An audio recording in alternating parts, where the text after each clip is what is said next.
Nahmaduhu wa nasta'inuhu wa nastaghfiruh wa na'udzu billahi min syururi anfusina wa min sayyiati a'malina. Man yahdihillahu fala mudilla lahu wa man yudlilhu fala hadiyalah. Asyhadu an la ilaha illallah wahdahu la syarikalah wa asyhadu anna Muhammadan abduhu wa rasuluh. Amma ba'd. Pertama-tama mari kita ucapkan syukur alhamdulillah kepada Allah Subhanahu wa taala yang telah memberikan kita banyak nikmat.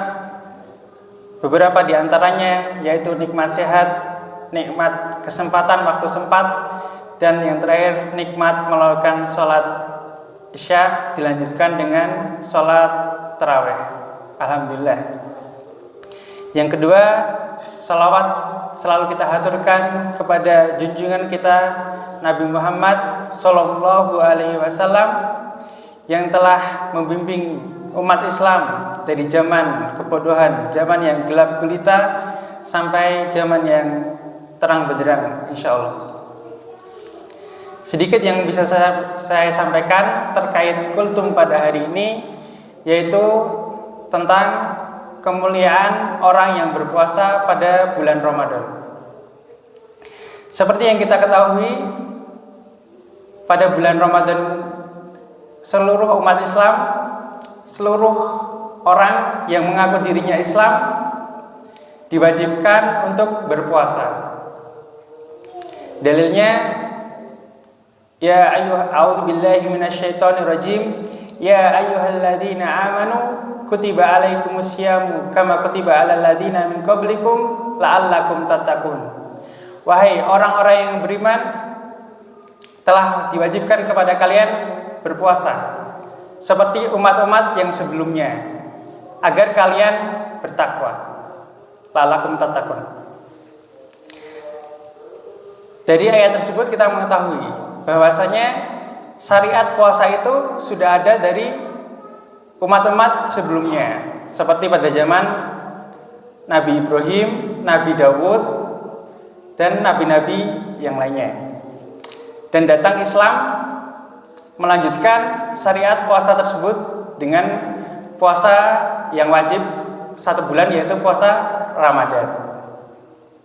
Dan kemuliaan yang pertama, barang siapa yang berpuasa pada bulan Ramadan dengan keimanan, dengan penuh keimanan dan mengharapkan pahala dari Allah Subhanahu wa taala, insyaallah dosa-dosa yang telah lalu akan diampuni.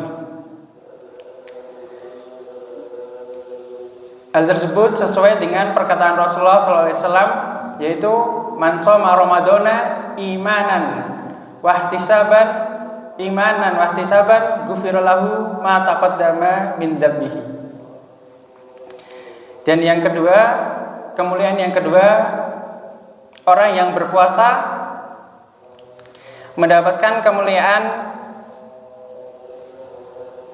yaitu puasa itu sendiri dicatat oleh malaikat, tetapi yang memberikan pahala atau yang menilai pahala tersebut bukan malaikat, namun langsung Allah sendiri yang memberikan nilai puasa tersebut.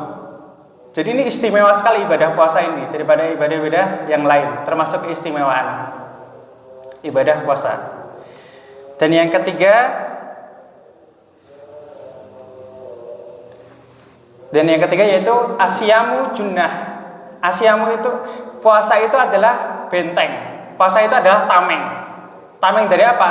Tameng dari kemaksiatan yang akan misalnya terjadi di diri kita. Misalnya seperti apa? Ketika orang yang berpuasa, pasti dia ada rasa, saya sedang puasa. Misalnya dia akan berbuat jahat atau ada pikiran buruk, minimalnya dia pasti akan berpikir, saya sedang puasa ini, masa saya akan melakukan tindakan tersebut. Salah satunya seperti itu. Maka puasa itu adalah tameng, bisa menghindarkan kita dari hal-hal yang buruk.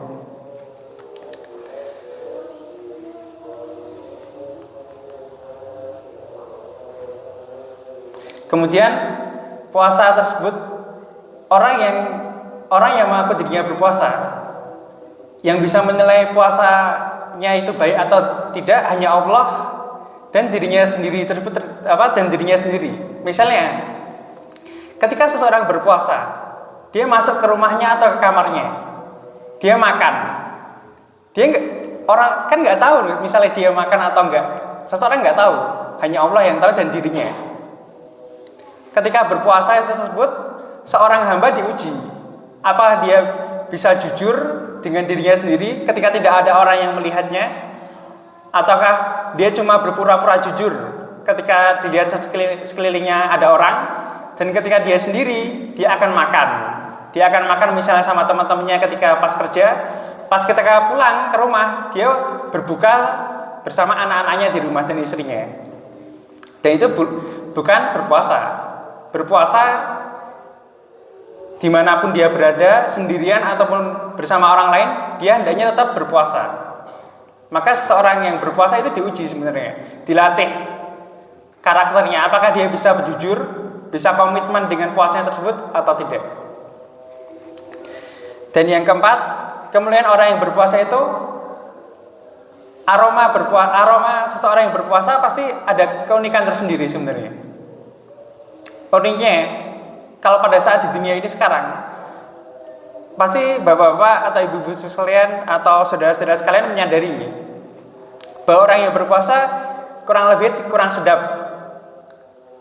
Itu kenapa?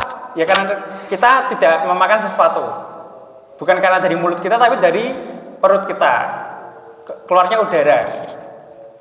Tapi kita bisa mengurangi bau tersebut dengan siwak atau gosok gigi, walaupun tetap masih ada bau tersebut. Namun kemuliaannya, bau tersebut ketika hari kiamat nanti, ketika di akhirat nanti, akan lebih wangi dari minyak kasturi, yang padahal itu minyak yang sangat harum sekali. Tapi ketika orang berpuasa, itu bau orang yang berpuasa itu bau mulutnya itu lebih harum dari minyak tersebut. Itu keutamaannya. Dan yang terakhir, orang yang berpuasa itu punya dua kegembiraan, dua kebahagiaan. Yang pertama, ketika dia berbuka, dia bisa menahan hal-hal yang dilarang, yang harusnya tidak boleh dilakukannya ketika berpuasa, dia bisa sanggup melakukannya dan bisa sampai ketika waktu berbuka. Pasti ada rasa bahagia di situ, rasa bahagia, rasa alhamdulillah, rasa senang. Dan yang kedua yaitu dia akan berjumpa dengan Allah Subhanahu wa taala. Kembali ke martabat pertama, yaitu puasa tersebut yang menilai langsung adalah Allah. Berarti akan dinilai ketika kita bertemu dengan Allah Subhanahu wa taala di akhirat nanti, yaitu di surga nanti. Itu termasuk kebahagiaan yang paling tertinggi. Kita bertemu dengan Rabb kita, dengan Allah, Tuhan yang kita sembah selama ini. Cukup sekian yang bisa saya sampaikan. Kurang lebihnya mohon maaf. Billahi taufiq wal hidayah. Assalamualaikum warahmatullahi wabarakatuh.